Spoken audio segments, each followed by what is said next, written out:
Assalamu alaikum. Bismillahirrahmanirrahim. Today I am present with a new topic article.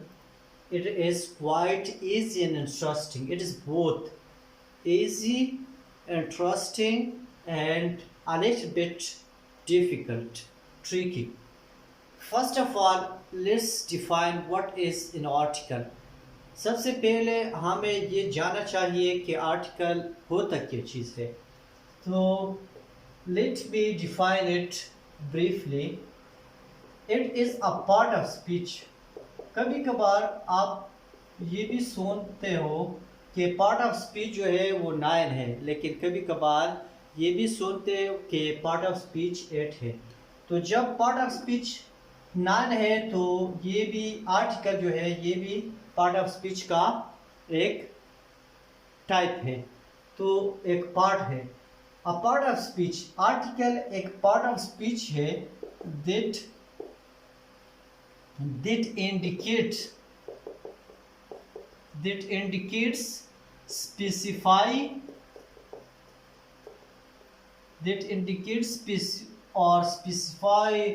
or limit a noun. Part of speech क्या चीज़ है, article क्या चीज़ है. Article एक part of speech है. ये एक पार्ट ऑफ स्पीच है. ये नाउन को शो करता है, ये नाउन को स्पेसिफाई खास में करता है, और इसके बाद नाउन को लिमिट भी करता है, महदूद करता है. तो ऐसा वर्ड जो नाउन को शो करता है, स्पेसिफाई करता है और लिमिट करता है, ये वर्ड आर्टिकल कहलाते हैं. तो आर्टिकल हमारे पास 3 आर्टिकल है, ए है, एन बी है और दी है. ये आर्टिकल 2 कैटेगरीज में तकसीम हुआ है. ये पहले 2 ए एन को डेफिनेट आर्टिकल कहते हैं. इस 2 को डेफिनेट आर्टिकल कहते हैं, और ये जो है एन को इस 2 को इनडेफिनेट आर्टिकल कहते हैं और इसको डेफिनेट आर्टिकल कहते हैं. डेफिनेट आर्टिकल ये दी जो है ये डेफिनेट आर्टिकल में आता है, और ये ए और एन ये इनडेफिनेट आर्टिकल में आते हैं. तो आइए देखते हैं तफसील से कि ए एन कहाँ इस्तेमाल होते हैं और दी का इस्तेमाल हम कहाँ करते हैं. ये इनडेफिनेट आर्टिकल, ये पहला टॉपिक हमारा है इनडेफिनेट आर्टिकल. इनडेफिनेट आर्टिकल हमारे पास 2 है, ए और एन. ये इस दोनों को इनडेफिनेट आर्टिकल कहते हैं. तो देखते हैं कि एक कहाँ का इस्तेमाल, एक कहाँ पे इस्तेमाल होता है और एन कहाँ पे इस्तेमाल होता है. तो सबसे पहले 3 चीज़ों का याद करना लाजमी है. जब हम ये दोनों को इस्तेमाल करते हैं तो हमारे जहन में 3 चीज़ें लाजमी आना चाहिए. तो पहला हमें ये जानना चाहिए कि ये चीज़ जिससे पहले हम ए या एन का इस्तेमाल करते हैं ये तो नाउन होना चाहिए, ये नाउन होना चाहिए. और दूसरा चीज़ यहाँ पे मैं लिखता हूँ, ये काउंटेबल नाउन होना चाहिए. काउंटेबल नाउन वो नाउन है जो हमें वो शुमार ही कर सकते हैं. जैसा कि पेन, वो नाउन जो है ये काउंटेबल है. फॉर एग्जांपल इफ आई से रूम, ये नाउन काउंटेबल है. ऐसा नाउन जो हम काउंट भी कर सकते हैं, तो इससे पहले हम ए या एन का इस्तेमाल कर सकते हैं. और दूसरा थिंग जो हमें इसके बारे में इल्म होना चाहिए जब हम ए और एन का इस्तेमाल करते हैं, तो वो है कि ये सिंगुलर होना चाहिए.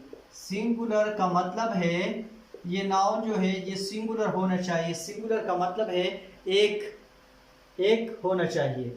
और ये थर्ड पॉइंट जो है ये दोनों के लिए अलग अलग है.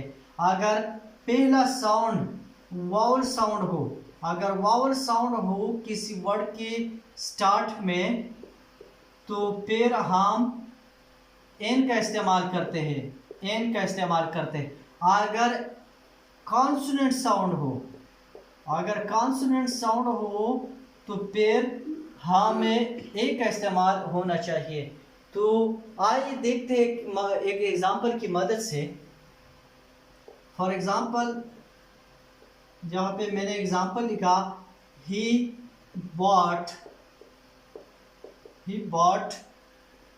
A pencil.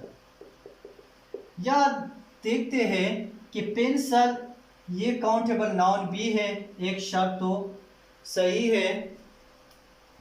और यहाँ देखते हैं ही बॉट अ पेंसिल, ये पेंसिल काउंटेबल भी है। देखते हैं सिंगुलर है या नहीं, हाँ सिंगुलर भी है तो ठीक है। और देखते हैं कि ये पी ये कॉन्सोनेंट साउंड है या वावल साउंड है, तो ये कॉन्सोनेंट साउंड है तो इसलिए हमने ए का इस्तेमाल किया। यहाँ पे मैंने देखा जब कॉन्सोनेंट साउंड हो तो ए का इस्तेमाल होता है, अगर वावल साउंड हो तो फिर हम एन का इस्तेमाल करते हैं। तो देखते हैं अनदर एग्जांपल की मदद से। we give him an iron। Iron का जो पहला वर्ड है तो सबसे पहले आयरन ये काउंटेबल भी है, काउंटेबल के बाद आयरन जो है ये काउंटेबल भी है, और काउंटेबल के बाद ये वावल सिंगुलर भी, और सिंगुलर के बाद हम ये भी कह सकते हैं एन। यहाँ पे जो साउंड है ये वावल साउंड है, इसलिए हमने एन का इस्तेमाल किया। जब कॉन्सोनेंट हो तो ए का इस्तेमाल करते हैं, जब वावल हो तो फिर एन का इस्तेमाल करते हैं। अच्छा, डिफिनेट आर्टिकल, तो ये दी को हम डिफिनेट आर्टिकल कहते हैं। दी का इस्तेमाल हम इस वक्त करते हैं जब किसी नाउन जो है वो खास हो, पर्टिकुलर नाउन से पहले हम दी का इस्तेमाल करते हैं, इसलिए इसको डिफिनेट आर्टिकल भी कहते हैं। जैसा कि हम कह सकते हैं फॉर एग्जांपल कुछ चीज़ के बारे में, कुछ नाउन के बारे में हमारे पास कुछ इल्म हो तो फिर हम दी का इस्तेमाल करते हैं। फॉर एग्जांपल कल मैंने यहाँ पे कुछ चीज़ें छोड़ा है, तो इन चीज़ों में से एक चीज़ मैंने अलग ही रखा है, तो फिर मैं ये कह सकता हूँ दी का इस्तेमाल करता हूँ, इसलिए कि हमें मालूम जाए कि मैं एक ख़ास चीज़ के बारे में बात कर रहा हूँ। इफ़ आई से please bring me the thing, ये थिंग वो चीज़ है जो मैंने अलग ही रखा है, तो इसलिए दी का इस्तेमाल हमने किया इस चीज़ के लिए जो वो चीज़ों में से अलग था। तो दी का ये शर्त नहीं कि ये काउंटेबल है या नॉन काउंटेबल है या सिंगुलर है या प्लूरल है। तो दी का इस्तेमाल हम तब करते हैं जब किसी चीज़ के बारे में हमारे जहन में कुछ इल्म हो, वो चीज़ जो वाज़ेह हो, और सम ख़ास नाउन से पहले हम दी का इस्तेमाल करते हैं। Book for example the Holi Quran, और बुक से पहले पहाड़ों से पहले जैसा कि द माउंट एवरेस्ट,